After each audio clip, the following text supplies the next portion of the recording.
আমরা বাঙালি, ছোলা ছাড়া ইফতারির কথা ভাবাই যায় না। আজ আপনাদের দেখাবো ছোলা বুট রান্না। দিয়ে দিব পরিমাণ মতো কিছু পেঁয়াজ,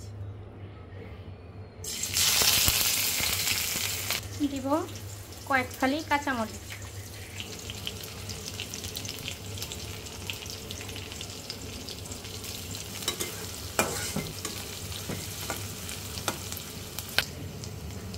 দিব পরিমাণ মতো লবণ, হলুদ, ধনিয়ার গুঁড়া,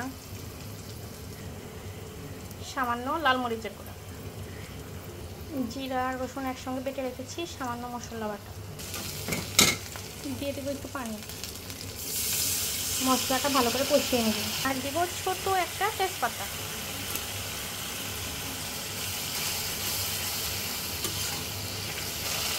আমার মশলাটা কষানো হয়ে গেছে, এখন দিয়ে দেবো ছোলা বুট, সিদ্ধ করে রাখা ছোলা বুট। ভালোভাবে কষিয়ে নিচ্ছি। আমার কষানো হয়ে গেছে, দিয়ে দিব সমপরিমাণ পানি।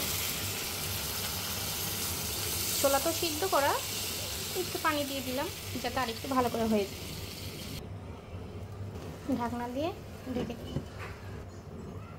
আমি সবসময় চেষ্টা করি খুব সহজে রান্না করার জন্য, খুব অল্প কিছু উপকরণ দিয়ে যাতে খুব সহজভাবে রান্নাটা হয়ে যায়। আমার ছোলা বুট রান্না প্রায় হয়ে এসেছে। নামানোর আগে দিয়ে দিব কিছুটা ধনিয়া পাতা।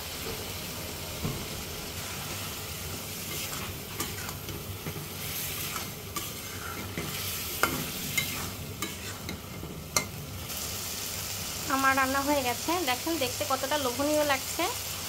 ছোলা বুট থেকে তেল ছেড়ে দিয়েছে, তার মানে এটা হয়ে গেছে, একটুও পানি নেই।